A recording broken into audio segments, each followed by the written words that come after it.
Muy bien, a continuación les presento a la profesora María Fernanda Porto. Eh, Les comento que ella es neuropsicóloga clínica con un máster en neurociencias.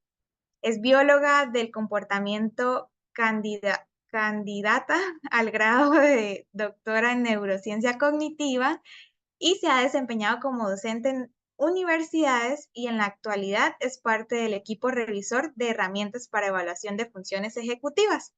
Vamos a darle un paso a la profesora María Fernanda Porto. Un saludo para todos. Gracias, Henry, por la presentación. Bueno, un gusto a todas aquellas personas que están conectadas. Para mí es un placer poder estar aquí y poder compartir sobre este seminario que me mueve y que de verdad está demasiado interesante. Así que voy a comenzar compartiendo mi pantalla. Espero que vean mi pantalla bien. Súper. ¿Sí? Ujú. Genial, perfecto. Bueno, entonces, no sé si les pasó cuando vieron el título del seminario, ¿qué pasa cuando el trastorno por déficit de atención y hiperactividad, ¿cierto? Nadie se dio cuenta que esta persona tiene este diagnóstico. Pues este seminario tiene una mirada desde el diagnóstico temprano, ¿vale? El fin de poder motivar, de poder reconocer la importancia del diagnóstico temprano. Así que hoy vamos a hablar de estos tópicos. Inicialmente vamos a hablar del TDAH, sus síntomas, cuál es el origen, cuál es la prevalencia o qué cantidad de casos contamos hoy en día, tanto en la infancia y cuáles permanecen a través del tiempo. Vamos a hablar de por qué se enmascaran los síntomas y cuáles son las consecuencias cuando esos síntomas están allí guardaditos. ¿Qué pasa cuando es adulto? Entonces esos síntomas se transforman, permanecen. ¿Qué pasa con ellos? Y finalmente vamos a tener, pues, como lo dijo Henley, un espacio para hacer preguntas y respuestas. ¿Bien? Bien. Entonces, iniciando con el concepto de TDAH, el TDAH es un patrón conductual que permanece a través del tiempo y que tiene dos grandes componentes. El primer componente es la inatención y el segundo componente es la hiperactividad e impulsividad. Ambos patrones conductuales van a interferir en las habilidades de la vida diaria, ¿vale? Entonces esta persona, este niño, este adolescente va a tener una dificultad para poder llevar a cabo y poder llevar a fin cada una de sus actividades. Mafe, ¿se puede dar de ambas formas? ¿Se puede dar solo una o solo otra? Pues sabemos que la aparición temprana es a partir de los 7 años. Luego de los 7 años ya estaríamos hablando de una aparición tardía, pero sí, podemos encontrar diferentes, le llamamos como presentaciones, o puede darse más el perfil inatento o más un perfil hiperactivo o un perfil combinado. Cuando, para que se pueda llegar a esta conclusión es importante que estos pacientes, estas personas que estén en proceso de diagnóstico del TDAH, pasen por una evaluación neuropsicológica completa. No vale con ver y decir, bueno, es que yo cumplo este y este síntoma, entonces tengo TDAH. No, es importante que se haga una evaluación, no solamente si cumple con los síntomas, una evaluación de checklist o una evaluación específica de atención, sino una evaluación neuropsicológica completa que nos permite establecer cómo están todas las funciones cognitivas, cómo está el coeficiente intelectual y si hay alguna comorbilidad con algún otro diagnóstico más emocional o más psiquiátrico. Entonces, no podemos ver al paciente desvinculado de los otros factores a los que normalmente estamos asociados a nivel emocional, a nivel de la crianza, a nivel de la parte social. Entonces, hay que verlo en un todo, ¿vale? Vamos a ir a los síntomas y vamos a ir viendo uno a uno, ¿vale? Según la APA en el DSM-5 nos dice que los síntomas relacionados con inatención están relacionados con la falla en descuidos. Entonces vamos a darnos cuenta que estos chicos, que estos adolescentes y que estos adultos quizás están haciendo una tarea y se descuidan fácilmente, ¿no? Están prestando atención a clase y de pronto la profesora está explicando un tema y lo está haciendo y él se distrajo con quizás la plastilina que tiene en la mano o con los colores o con cualquier otra cosa que tenga cerca, ¿vale? No presta atención a los detalles y es muy común que quizás un niño, la profesora quizás le dice, bueno, mañana tienes que venir disfrazado de superhéroe, ¿no? Entonces, pero solamente tienes que traer una camiseta y un antifaz. Pues al día siguiente el niño llega con un disfraz completo de superhéroe porque entendió superhéroe, pero no el todo, no todos los detalles, ¿vale? Y esto es común que pase cuando hay fallas en la atención. Dificultades para mantener. Ahora, no solamente hay fallas en prestar atención, sino que mi atención se mantenga a través del tiempo en estas actividades que son de demanda cognitiva, pero también en actividades de ocio y recreativo. Entonces vemos que el chico con dificultades atencionales o la chica con dificultades atencionales está jugando fútbol y de pronto pasó la pelota para un lado, pasó la pelota para el otro lado, él perdió el arco y se hizo un autogol, ¿vale? Entonces, no solamente es común en actividades más cognitivas, académicas, de lectura, sino también en actividades recreativas, ¿vale? Cuando se habla, cuando se le habla, parece no escuchar directamente. Y aquí esto es un punto muy importante porque se suele confundir porque este síntoma también es muy común en pacientes con autismo, ¿vale? Sabemos que hay una onda, que es la N300 que está relacionada cuando nosotros escuchamos la voz, nuestro nombre, reaccionamos a nuestro nombre y volteamos, ah, Mafe, ah, sí, reacciono a mi nombre. Pues esta se ha encontrado muy por debajo de lo esperado en niños con autismo. Pero claro, en autismo funciona más como una incapacidad o una dificultad para poder relacionarme. No me interesa relacionarme porque prefiero jugar solo. Pero en TDAH es más que estoy tan concentrado en lo que estoy haciendo o estoy tan disperso que no presto atención al nombre o que me llamen directamente. No sigue instrucciones y no termina las tareas académicas o laborales, ¿vale? Y esto quizás en un niño puede ser que quizás no complete la tarea en su totalidad, pero en un adulto no cumple con informes, quizás tiene dificultades en el trabajo, quizás cuando tiene que hacer todo un proceso a nivel universitario, por ejemplo, una investigación o alguna actividad académica rigurosa, pues no cumple con cada una de las instrucciones, ¿vale? Y ojo que esto también es importante porque quizás cuando tenemos a los niños, ¿no? Vamos y les decimos, bueno, mira, necesito que recojas los juguetes, que hagas tu tarea, que te sientes, que te bañes, que comas y que te acuestes antes de 8, ¿no? Y digo un montón de instrucciones y para cada una de estas instrucciones hay una serie de pasos. Y en esa serie de pasos es en las que se pierde un niño con dificultades atencionales, ¿vale? Y por eso hay dificultad para organizar las tareas, para decir, bueno, primero, si necesito hacer las tareas, debo saber cuáles son las tareas que debo hacer, cuáles son las asignaturas que debo cumplir, de la más difícil a la más fácil la voy a comenzar a hacer, para esta necesito 1 hora, para estas 2 horas. Esa capacidad cognitiva para toda esta información que nosotros lo hacemos de manera automática, lo organizamos, lo pensamos y comenzamos a hacerlo cuesta mucho más en una persona con TDAH.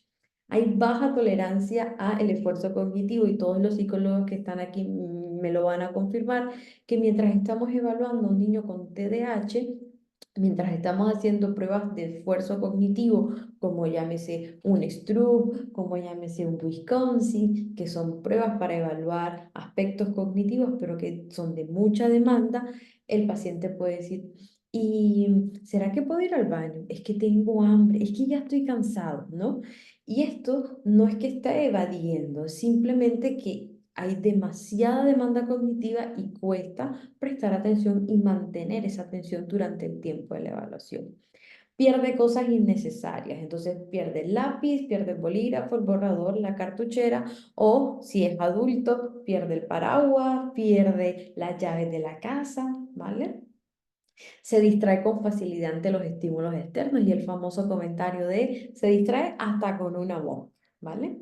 Y olvida las actividades cotidianas. Y esto es súper interesante porque quizás el hecho de, si yo cada día salgo y me llevo mi maletín, me llevo mi lonchera, me llevo las llaves del carro, me llevo las llaves de la casa, sé cuál es el orden para hacerlo. Pues las personas con dificultades atencionales puede que esto que hace todos los días le cueste un poco más.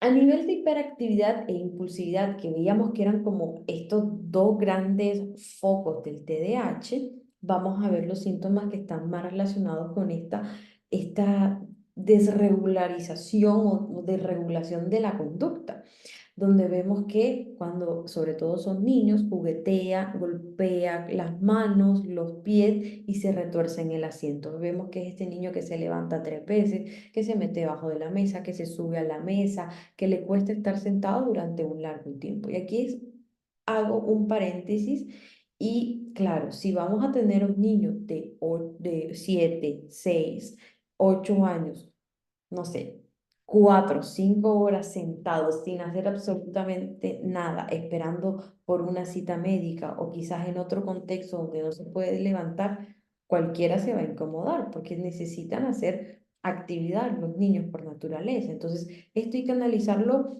con pinzas porque, claro, por ejemplo, mientras está en la escuela, durante una hora de clase se retuerce, se levanta, golpea, juguetea con las manos, ¿vale? Es diferente el análisis y la visión de la conducta en ese sentido.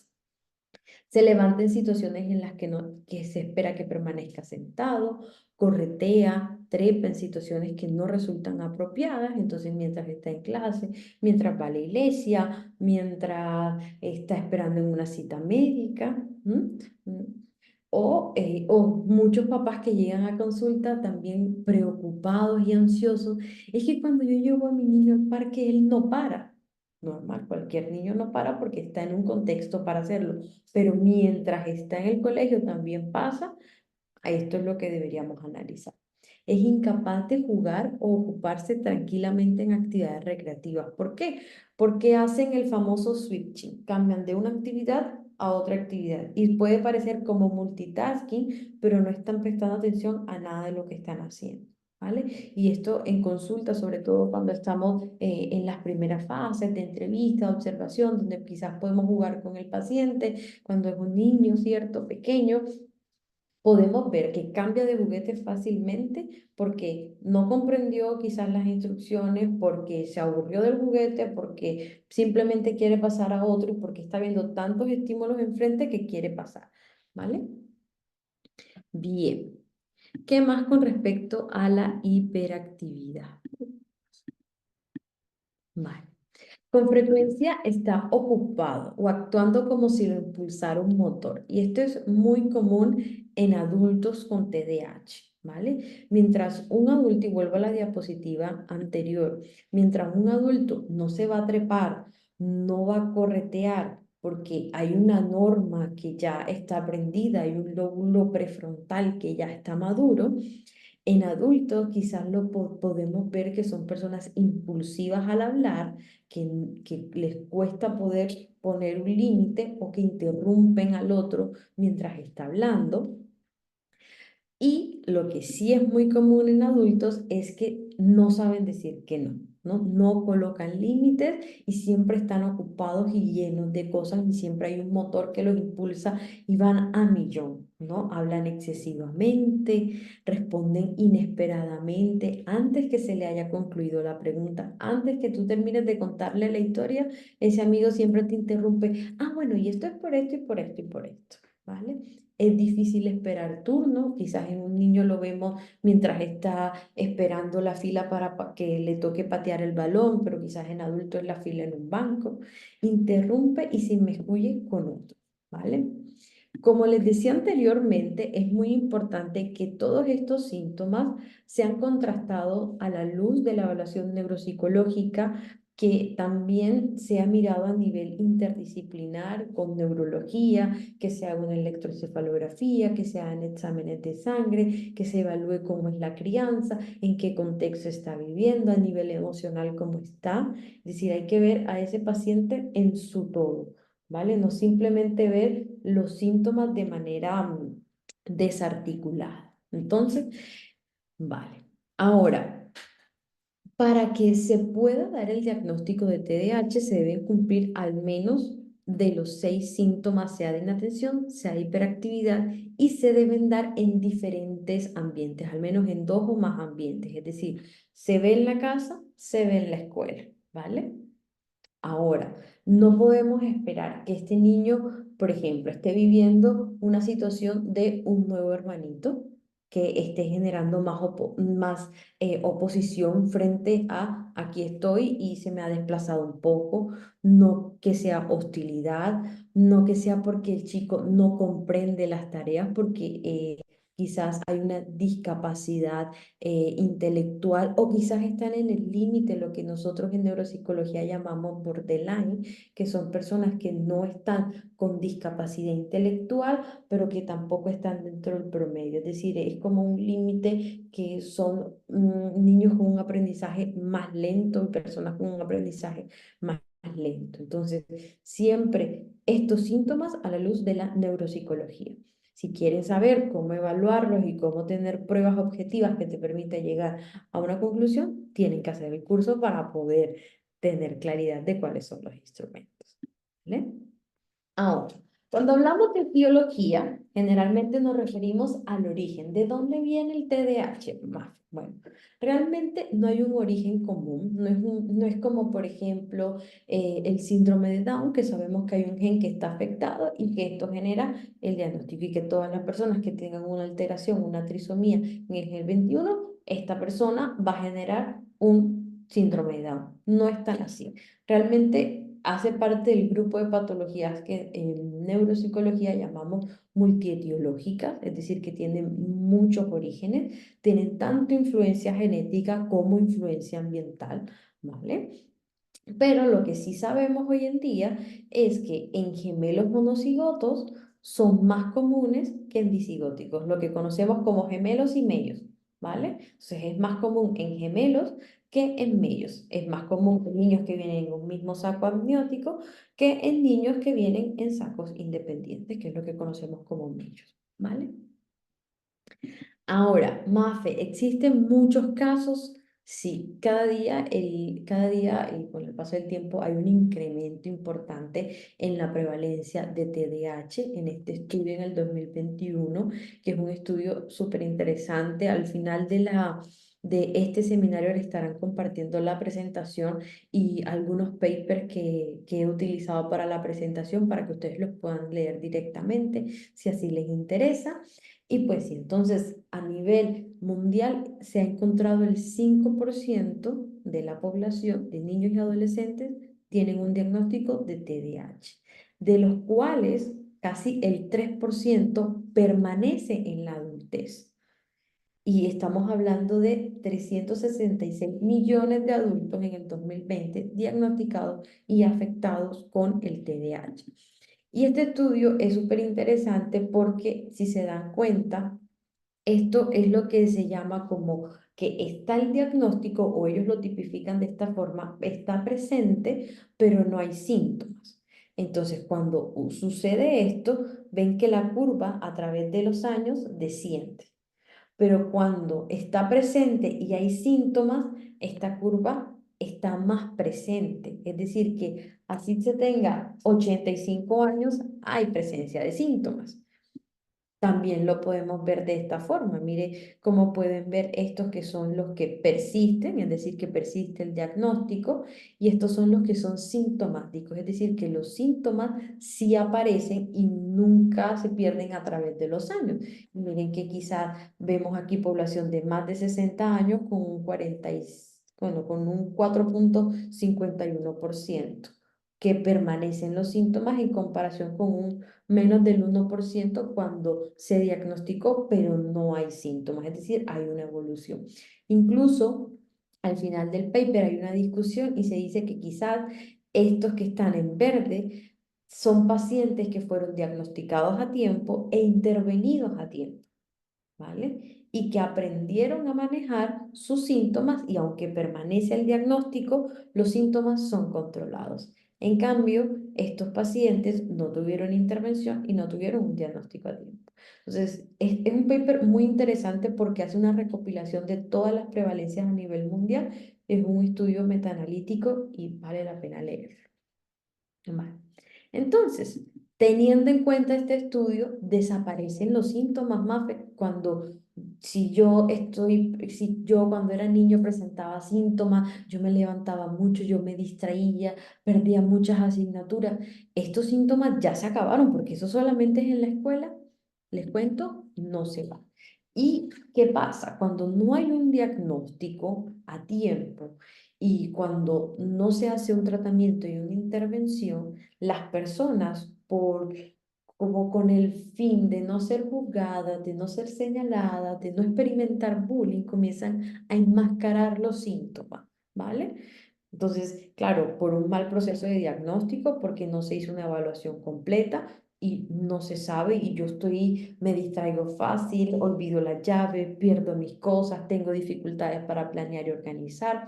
Y un fenómeno que cada vez gracias a la ciencia y a los avances que hemos hecho, estamos evaluando de manera más profunda también a las niñas, porque hace un tiempo decíamos que el TDAH era más prevalente en niños, pero no era así, era que las niñas tenían un patrón de conducta aprendido, más tranquilas, de juegos de mesa, de jugar con muñecas, en cambio los niños van como más activos y más de moverse y por eso como una persona inatenta puede pasar desapercibida, pero una hiperactiva en el salón de clases nunca va a pasar desapercibida.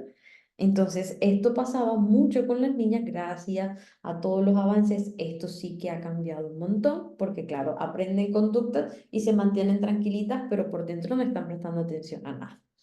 Vale. Ahora, ¿cómo también se pueden enmascarar? Cuando hay un estilo de crianza autoritaria, cuando son papás que tienen normas muy rígidas y el chico aprende a entrar dentro de esa norma y la familia termina haciendo que esos síntomas como que estén ahí como rezagados, pero que siguen estando presentes, ¿vale? Vemos que terminan aceptándose. No es que esto es algo mío, es que yo siempre he sido así, es que mi papá también es así, entonces yo lo acepto y simplemente me adapto. Pero vemos que son personas que sobrepiensan, ¿cierto? ¿Será que esto lo estoy haciendo bien? ¿Será que me voy a equivocar? Seguro cuando haga la presentación en mi trabajo se van a dar cuenta que cometo errores al escribir, se van a dar cuenta que digo las palabras al revés, al contrario, que se van a dar cuenta que me salto las líneas, etcétera, ¿no? Entonces sobrepiensan y siempre buscan tener conductas socialmente esperadas. Como les decía, los síntomas en la adultez no desaparecen, sino que se transforman, ¿vale? Entonces, la hiperactividad, como les decía anteriormente, no es que se va a montar en la mesa, va a saltar, va a brincar, pero sí es una persona que va a tener una tendencia al movimiento, que siempre va a estar haciendo cosas, quizá mientras está trabajando va a juguetear con sus pies, va a estar moviendo las piernas todo el tiempo, va a estar moviendo sus manos todo el tiempo, no para de hablar, le cuesta poner límites, tiene quizás es impulsivo a tomar decisiones, a compras o incluso vemos, sobre todo en la adolescencia, un aumento en estas personas que no tienen diagnóstico de accidentes automovilísticos porque no tienen ese control de impulso y claramente cometen muchos fallos atencionales.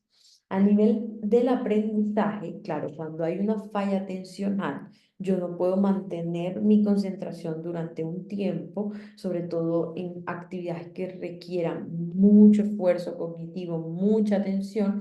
Entonces, o se puede dar una persona que abandona la escuela, una persona que decide no estudiar más porque no se adapta, y aquí hago una aclaración, no es que no pueda estudiar, ¿vale? Es que se debe adaptar, ¿cierto? A las condiciones de la persona.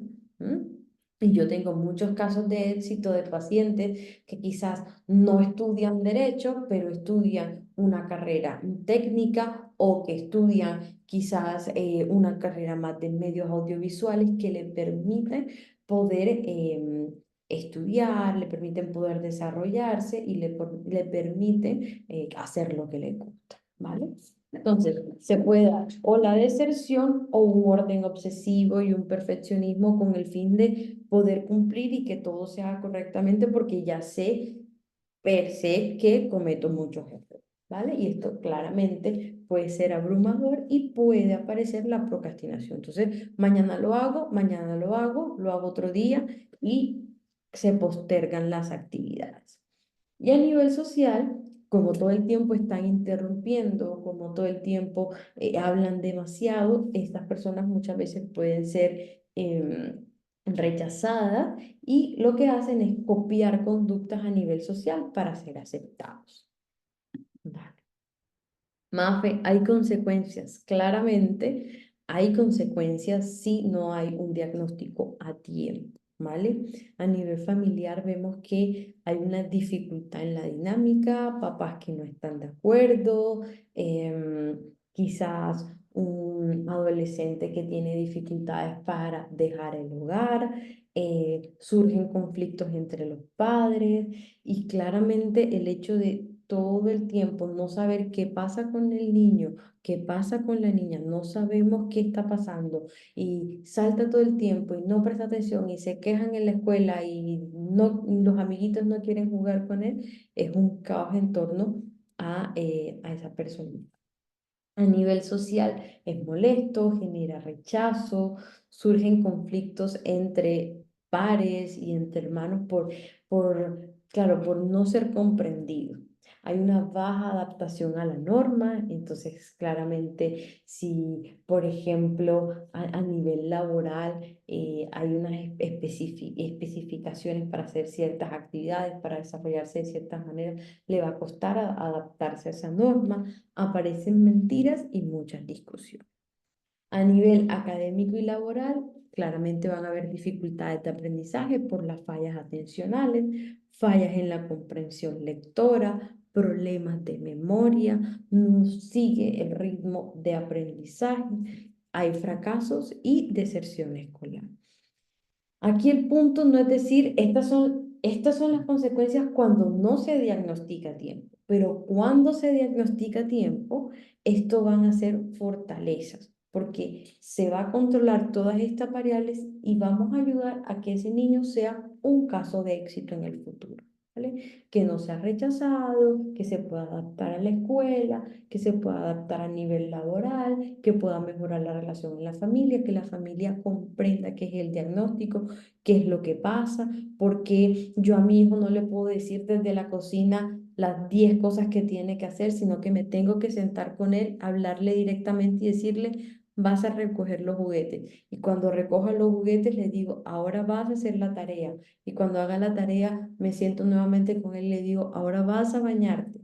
Y cuando genero esta adaptación, entonces hay éxito en las tareas y se mejora la relación familiar.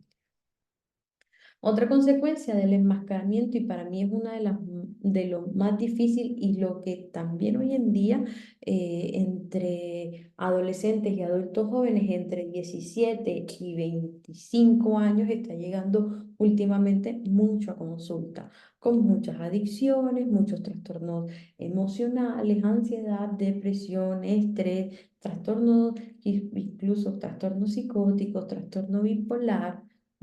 Porque no se hizo un diagnóstico a tiempo, ¿vale? Y este estudio lo demuestra, esto que estoy comentando lo demuestra, es un estudio en el 2016 y la línea oscura son personas sin TDAH y la línea punteada son personas con TDAH. A nivel de psicopatología, hay mayor psicopatología en personas con TDAH. A nivel de ansiedad, hay mayor ansiedad. A nivel de desórdenes antisociales, hay mayor desórdenes. A nivel de desórdenes a nivel del desarrollo también hay más en pacientes con TDAH y lo que más me impactó es la dependencia a sustancias. No sé si logran ver, pero la dependencia a sustancia en personas sin TDAH aparece como a los 14 años, pero la adicción a sustancias en TDAH aparece a partir de los 10 años, comienza a subir la línea. Entonces, estamos pensando y estamos viendo y nos estamos dando cuenta, y estos estudios nos los están reportando, que el paciente con TDAH va a tener un riesgo mayor a una persona que no tenga TDAH. Y bueno, y lo miraremos en el curso si ustedes así lo deciden matricularse. ¿Por qué pasa esto? Por una desregulación del lóbulo prefrontal, porque hay alteraciones a nivel bioquímico y eso lo estaremos viendo en el curso.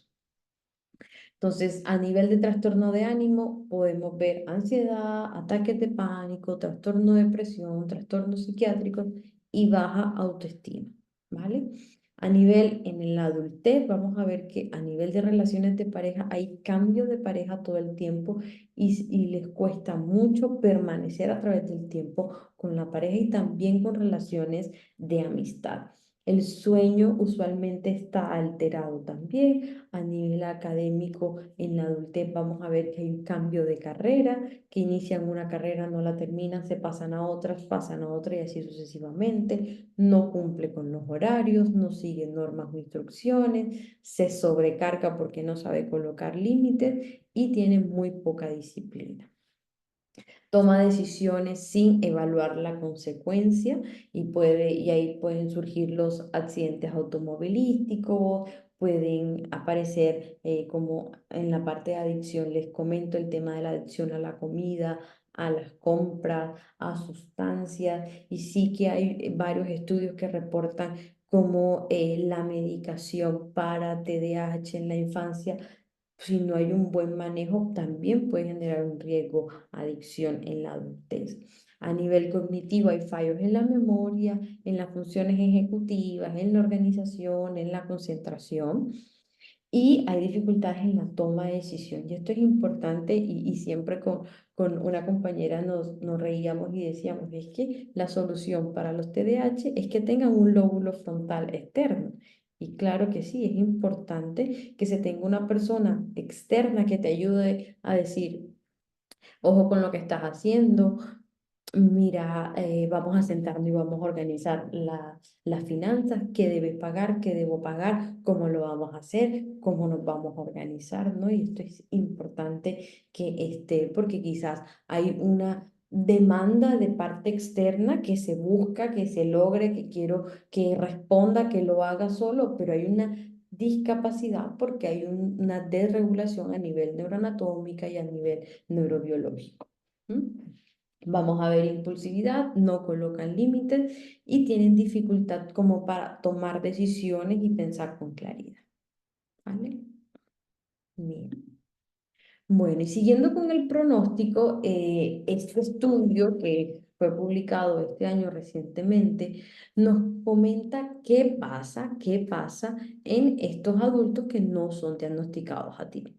Entonces, claramente va a depender de la edad del individuo y de la edad del individuo que comienza a experimentar los síntomas, porque claramente, más que comience a experimentar, quizás están desde etapas tempranas pero no han sido identificados. Generalmente, en personas con TDAH, a medida que se va generando más demanda externa, aparecen los síntomas. Quizás en el preescolar no aparecen los síntomas, pero ya los vamos a ver hacia la primaria, hacia la secundaria o hacia la universidad, ¿vale? Pueden persistir entonces en la adolescencia y afectar a nivel social y a nivel académico. Generalmente, los estudios recientes reportan que hay una alta comorbilidad con trastorno antisocial. Hay una alteración en el desarrollo del lóbulo frontal o parece que los hitos del desarrollo a nivel neurobiológico van en un paso más lento de acuerdo a lo esperado para sus edades y claramente el tratamiento por déficit de atención va a mejorar los síntomas, lo que hablábamos anteriormente.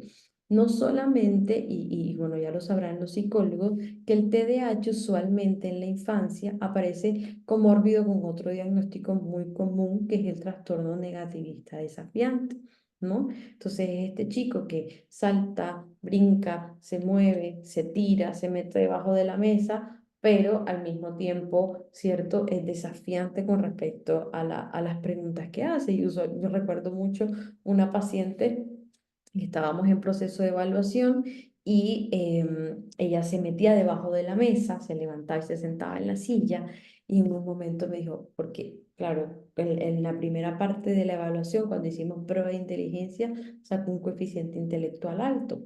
Se coloca, yo sabía que ella a nivel cognitivo podía rendir, pero simplemente no quería. Ya se colocaba enfrente de mí y me dice, si me dejas ver 5 minutos de mi youtuber favorito, entonces yo hago todas las tareas que tú me dices, ¿no? Y ahí vemos cómo hay una posición y cómo desafía frente a la autoridad, ¿vale? Bien.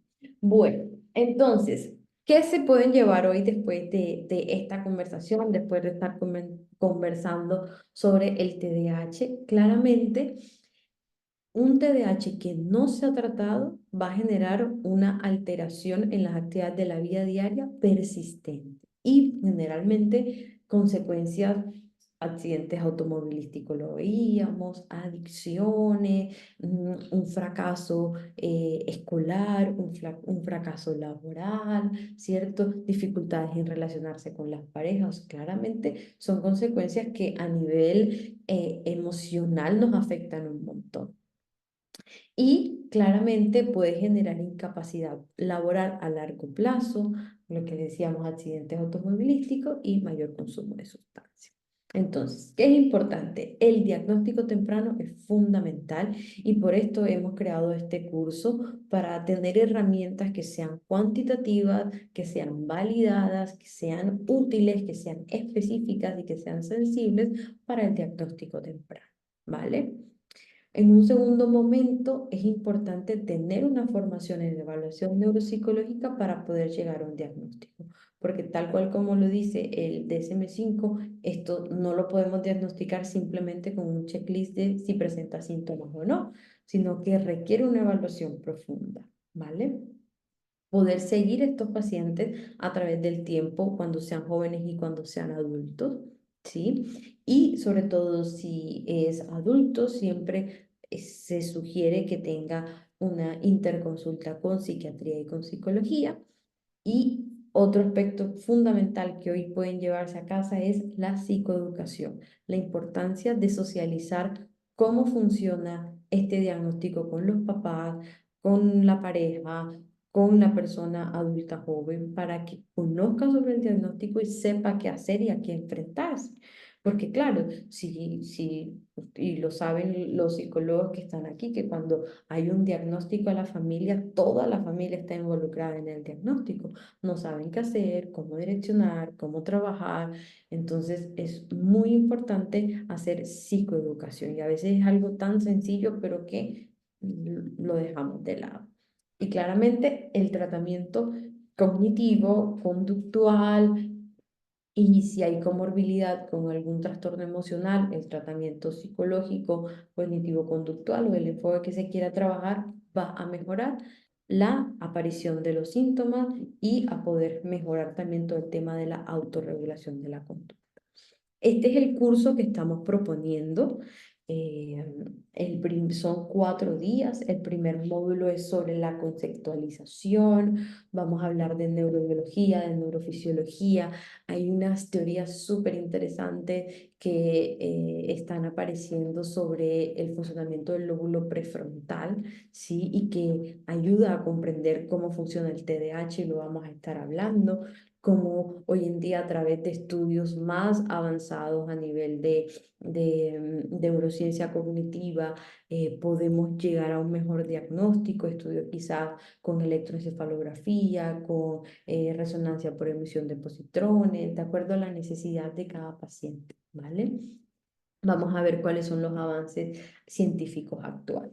En el módulo 2 vamos a ver toda la parte de los síntomas, vamos a ir a profundidad con lo que vimos hoy, vamos a ver los síntomas, cuáles son las presentaciones, cómo pueden variar diferentes, vamos a ir viendo casos porque la idea es que sea muy práctico y luego vamos a ver estas escalas para el diagnóstico de TDAH. Son escalas, son cuestionarios, ¿vale? Pero recuerden que estas escalas siempre deben ir acompañadas de evaluaciones cognitivas y finalmente vamos a hacer un caso práctico donde vamos a aplicar estas escalas, vamos a establecer un baremo y vamos a hacer un informe de la aplicación de estas escalas para llegar a un posible diagnóstico, ¿vale? Bueno, bueno, no sé si nos vamos a la parte de preguntas y respuestas. Sí, podemos entrar ya a la ronda de preguntas. Ujú. Chicos, les comento, tienen que alzar la mano si desean intervenir y hacerle una pregunta a la profesora María Fernanda.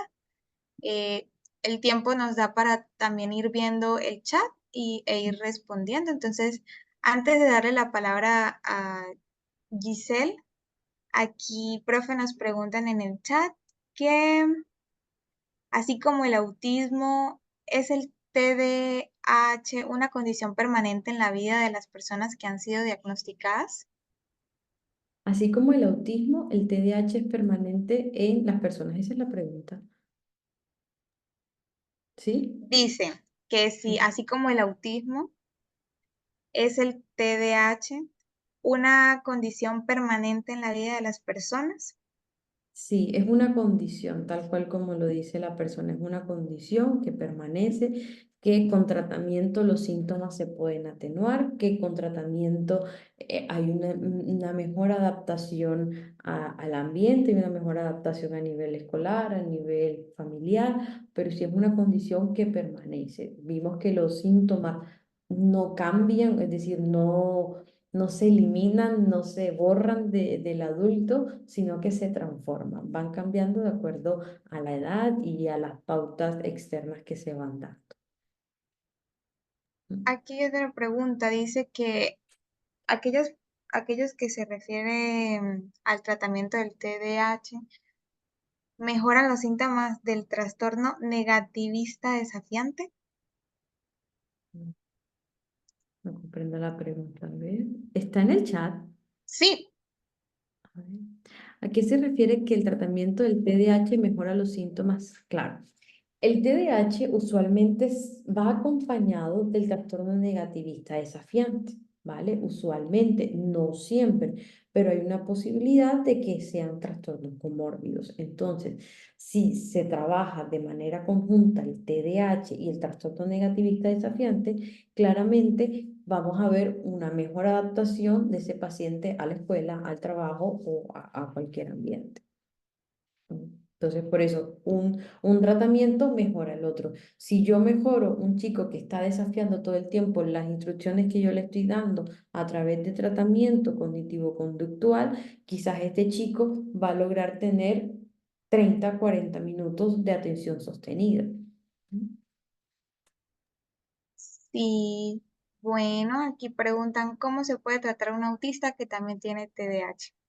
Vale, bueno, son diagnósticos diferentes, se pueden dar comórbidos también, se tienen que trabajar tanto con terapias conjuntas, es decir, si hay dificultades en el lenguaje, con fonobiología o con logopedia, con terapia ocupacional, con terapia cognitivo-conductual preferiblemente y con terapia cognitiva para trabajar todo el tema de la cognición. En ese caso puntual, yo recomendaría hacer una prueba de inteligencia para evaluar cómo está la capacidad de esta persona, ese coeficiente intelectual, para poder direccionar un buen tratamiento. Sin embargo, cada caso es individual, cada caso es único y habría que ver todo el caso completo para dar una respuesta mucho más como acorde al caso. Bueno, entonces creo yo que podemos dar ya paso a Giselle.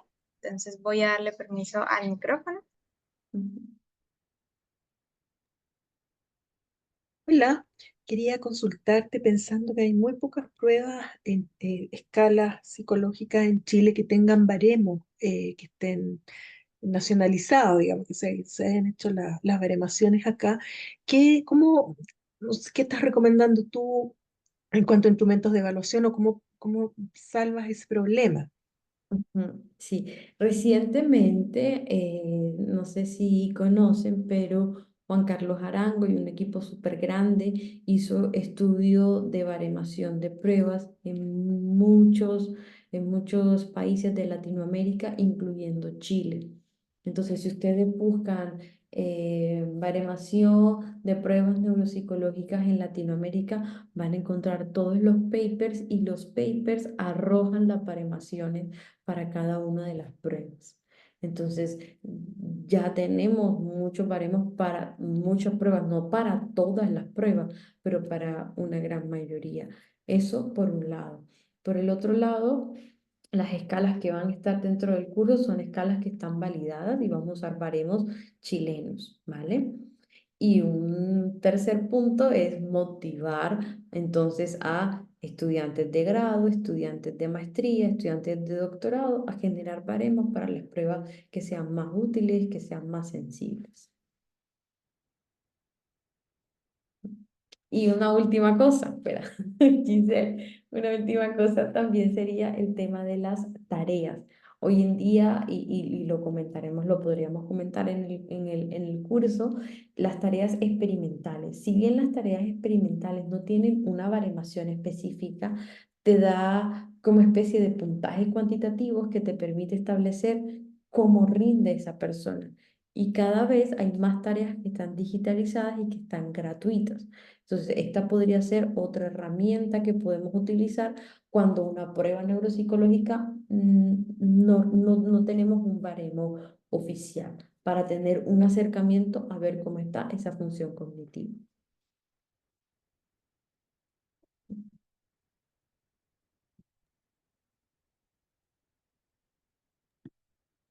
Giselle, si se te respondió la pregunta. Sí, gracias. A ti por preguntar. Listo. Pasamos con Josefina. Hola, buenas noches. Sí, Bien. tenía dos preguntas con respecto de qué pasa con menores de 6 años que ya presentan síntomas. Ujú, ujú. Bueno, yo lo que esperaría es que cumplan los 7 años y lo llevaría a evaluación neuropsicológica para que puedan ir haciendo pruebas cognitivas. Hay pruebas cognitivas que son del desarrollo que te permiten tener un acercamiento a ver cómo van los procesos cognitivos y si hay fallos en la atención y si cuando se cumplen 7 años esos fallos permanecen. Súper. Igualmente también, igualmente también revisaría el tema emocional y el tema de crianza, a ver qué está pasando allí y claramente los psicólogos contamos con herramientas observacionales cuantitativas para hacerla en la escuela, en la casa y que nos permitan tener un panorama global para poder ir acercándonos a ese diagnóstico de ese pequeño y aprovechar que si lo tenemos en consulta, pues de paso hacer estimulación por si se llega al diagnóstico a los 7 años, ya tener un proceso con ese paciente. Súper, gracias. Y la otra pregunta que tenía era que en un principio cuando estaba hablando que una persona con TDAH tiene dificultad para organizar tareas y actividades, como dificultad para priorizar. Esto es Mm. cuando, como muchas veces algunas personas dicen que necesitan ver las cosas como visuales para poder organizarse, para poder entender. Puede ser que esté como relacionado con eso. Mm, Quizás es el tema de la toma de decisión. Recuerda que en el TDAH hay una alteración del lóbulo prefrontal que nos ayuda a organizar, a planificar. Si yo te doy una lista, por ejemplo, y te digo, bueno, Josefina, mira, mañana nos vamos de viaje y nos vamos a la montaña, hace nieve y tú tienes que organizar la maleta. Pues tú con esa información y organizar todo el viaje, ni siquiera la maleta, todo el viaje. Con esa información tú dirías, bueno, yo primero busco la maleta, miro cómo va a estar el clima, la temperatura, selecciono la ropa, miro la ropa que es necesaria, haces como una serie de pasos y lo vas haciendo. Pues una persona con TDAH quizás va y mete a la maleta un montón de ropa que no sabe si va a utilizar o no la va a utilizar, ¿no? Y no planifique y no lo hace con una serie de pasos. A eso me refería con el tema de la planeación y la organización. Súper, muchas gracias. A ti, Josefina. Vale, podemos seguir con Nayibe.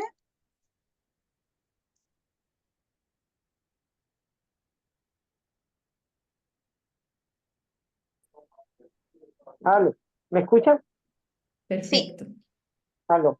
Bueno, sí, o sea, ya todo lo que tú dices acá, todo eso lo presenta mi nieto.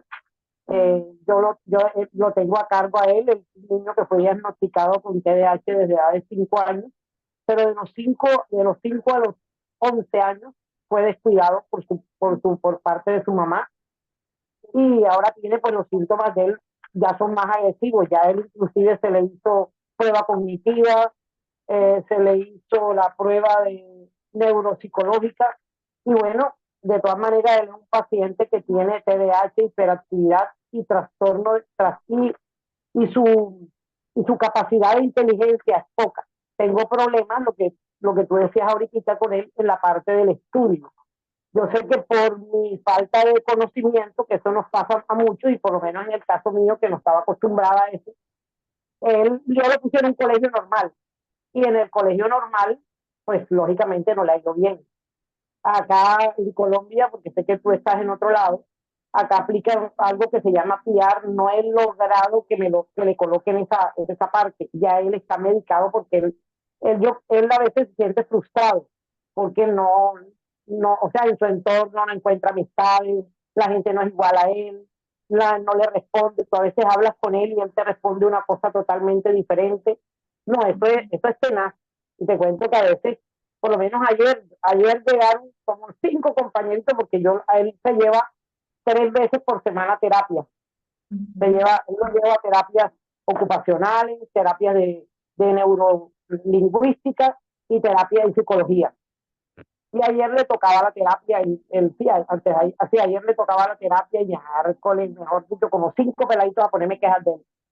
Porque él empuja, y están que me lo sacan del colegio. Entonces, eso es tenaz. Recién ayer tuvo cita con el psiquiatra, porque Ujú. todo esto desencadenó porque él tuvo un intento de suicidio. Pero lógicamente tú hoy en día le preguntas a él por bullying. Eso hace como 6 meses. A raíz de eso, pues el bienestar se lo entregó a mi hijo. Mi hijo no vive aquí en Colombia, sino vive en Estados Unidos, y yo soy la que lo tengo. Pero tú hoy en día le preguntas, Santiago, ¿tú te acuerdas? Que se llama Santiago, ¿por qué intentaste tirarte de un segundo piso? Y él ni se acuerda. Pero era tanto el agobio que lo tenía en el colegio y el medio y el entorno donde vivía con su mamá. Entonces le cambiaron un medicamento porque le mandaron uno y estaba agresivo. Entonces, mi pregunta es, porque por ahí también la pregunta, o sea, qué tan bueno es que a los niños los mediquen. Vale, bueno. Bueno, señora Nayibe, inicialmente aplaudirle que esté aquí en estos espacios porque de verdad que esto la hace responsable y eso muestra su interés en aprender, en querer ayudar y eso es lo más valioso y lo más importante que un niño con TDAH pueda tener. En un segundo momento, pues decirle que el proceso que está haciendo a nivel de terapias es lo ideal. Yo sugeriría que puedan añadir terapia cognitiva, no solo psicológica, sino cognitiva, que son dos cosas diferentes. Em, el colegio tiene obligación de hacer ajustes razonables. Yo estoy en otro país, pero soy colombiana y sé que en Colombia hay leyes que obligan a que los colegios públicos deban tener ajustes razonables a el caso. El punto es que el Estado ve o percibe la discapacidad como solo discapacidad física, ¿vale? Sí, Sin embargo, usted puede ir a la Secretaría de Educación para que su nieto pueda ser reubicado a un colegio que tenga las condiciones y la formación de sus docentes para poder recibir a su nieto, ¿vale? Y eso lo puede hacer y puede ir directamente a Secretaría de Educación, y con el antecedente del intento del suicidio también lo puede hacer. Entonces, eso sería lo puntual. Con respecto a la medicación, no estoy en contra de la medicación es necesaria,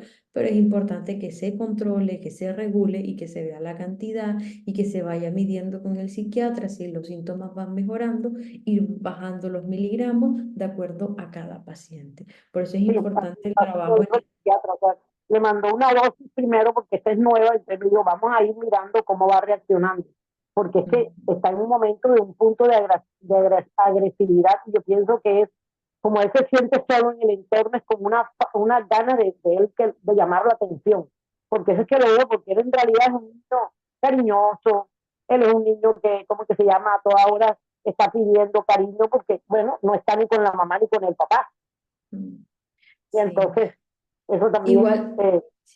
Sí, como igual, señora Nayibe, para no exponer el caso de su nieto, ¿no? Ante tantas personas, de verdad, si quiere y le parece, ahorita dejamos por ahí el Instagram y vamos conversando por ahí por yo soy Instagram. amiga de su mamá, Ah, su mamá ahora sí. me regaló el enlace, Vale, vale.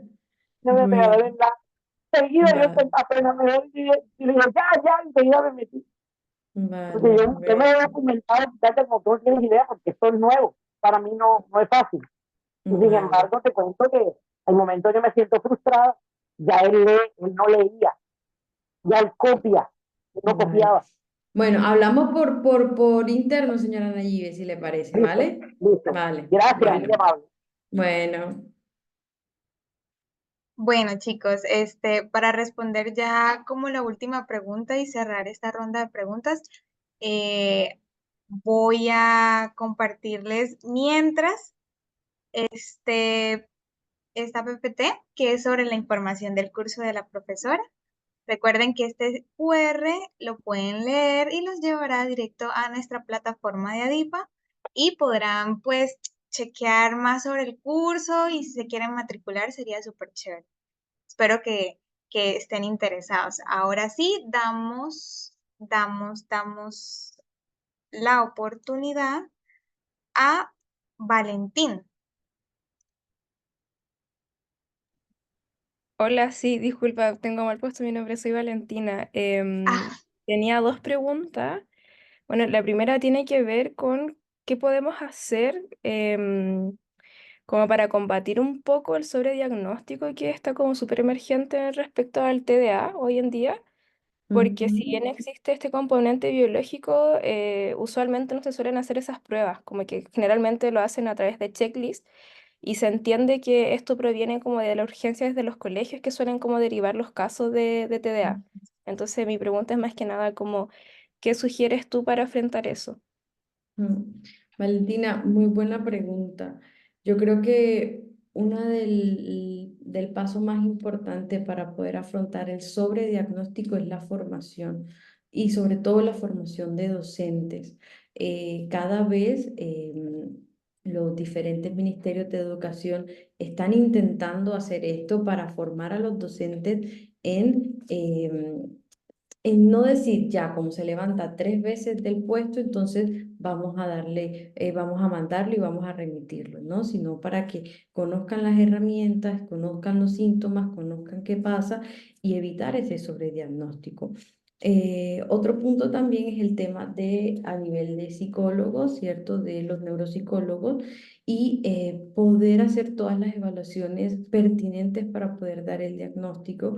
Y yo creo que es importante que los psicólogos comencemos a hacer sonar nuestra voz, y sí, a nivel político y a nivel administrativo, para que los procesos sean correctos y vayan de la mano. Y es muy triste que lo académico, la escuela y lo médico estén desarticulados, porque no debería ser así, deberían estar articulados para que se pueda llegar a un consenso y para que pueda ser coherente lo que pasa en la escuela, lo que sabemos en investigación y lo que se sabe a nivel clínico. Entonces, creo que es importante hacer esa intersección entre esas tres grandes entidades para direccionar a mejores políticas de diagnóstico, que no sea el neurólogo que diga en 5 minutos, se levantó 3 veces del puesto, interrumpe, no me respondió cuando lo llamé, sí, su hijo tiene TDA, ¿no? Sino que sea un buen proceso de diagnóstico. Ujú. Muchas gracias. Y bueno, y A la ti, segunda Valentina. pregunta bien cortita que quería hacer es, ¿cuál es la terapia más efectiva o la Ujú, combinación de terapias efectivas para este trastorno? Y ujú. además también consultarte cuál es el fármaco que se ha demostrado eficacia en niñeces y adolescencias particularmente. Ujú, sí, el fármaco que más se utiliza es la Ritalina, sí, que se haya mostrado eficiencia, sí, que ayuda a toda la parte conductual, ¿cierto? A toda la parte de la impulsividad y de la hiperactividad, pero a nivel atencional, muy poco, ¿vale? Muy poco colabora y apoya. Con respecto a las terapias más usadas son las terapias cognitivo-conductuales para trabajar el tema de impulsividad, para trabajar el tema emocional y terapias cognitivas para trabajar el tema de la memoria, de la atención, de las funciones ejecutivas, que si bien son funciones de más alto nivel, pues ayuda a la atención. Si yo ayudo, por ejemplo, a que se mejore la memoria de trabajo, pues también ayudo a que se mejore la atención. Si enseño estrategias de cómo por ejemplo, estrategias de aprendizaje, de cuáles son las más eficientes para cada caso, también mejoró la atención en clase. Entonces, no solamente terapia cognitivo-conductual, no solamente terapia exclusivamente cognitiva a nivel de memoria y procesos cognitivos, sino también psicopedagógicas, ¿no? Que se pueda tener un proceso con educadoras especiales, con educadores especiales, para que puedan dar herramientas para que ese chico tenga un buen proceso de enseñanza-aprendizaje. Súper, muchas gracias. A ti, Valentina. Bueno, chicos, por tema ya de tiempo, creo que ya cerramos con la pregunta de Valentina. Entonces, más que todo, darle muchas gracias a la profesora María Fernanda y a todos los participantes por estar en la noche de hoy. Le doy la palabra a la profesora María Fernanda para que los deje invitados a todos a este nuevo programa que dará la profesora, que tiene inicio, como pueden ver en la pantalla, el 6 de junio y serán 16 horas académicas. Entonces, Exacto. ujú. Gracias, Henry. Sí, la invitación totalmente abierta. De verdad que es un curso que he diseñado con mucho amor, con mucho cariño, que hicimos una investigación ardua para buscar herramientas que sean útiles eh, y que dentro del proceso del curso, en la primera clase con los estudiantes estaremos conversando también a través cierto, como de las necesidades, de puntualmente qué quieren conocer y podemos ir añadiendo cositas de acuerdo a sus intereses. Por ejemplo, la pregunta que ahorita surgió, bueno, ¿qué pasa si no tenemos una prueba que esté validada cognitiva? Pues les puedo mostrar cómo descargar esas tareas, cómo poder utilizarlas, ¿no? Podemos revisar las baremaciones actuales. Entonces, esos truquitos que no están allí directamente en el pensum, en el cronograma de los temas, pero que indirectamente los iremos a ver en clase y que lo podemos conversar en clase. Bueno, siendo así, chicos, la profe ya los dejó invitados a este curso. Espero que se animen. Espero que se animen a inscribirse y a matricularse. Y pues nada, muy agradecida, profe, por su tiempo de estar esta noche de hoy y poder compartir sus conocimientos. Ujú, sí, sí, pero les voy a dejar un momentico, voy a compartir de nuevo mi pantalla, Helen. Espera que no es esta. Espera. ¿Listo? Vale, es esta. Y les voy a poner la siguiente diapositiva. Aquí están mis correos electrónicos. Esta es mi página web y este es mi Instagram y por ahí podemos estar hablando, se pueden comunicar conmigo y podemos ir conversando más del tema. Así que nada, un gusto y espero que se animen un montón. Igual Helen también les tiene la sorpresa, ¿no? Que van, bueno, uno que están en descuentos en Adipa y esto es una ventaja, no solamente con este curso, sino con cualquiera otra de los cursos que son súper interesantes. Y, y también el tema de la rifa. Vamos a ver quién se lleva hoy el regalito de la beca para hacer este curso. Pues sí, siendo así, y para finalizar este seminario, vamos a realizar el sorteo de la beca para el curso que la profesora ha mencionado. Entonces, para ello procederé a dejar de grabar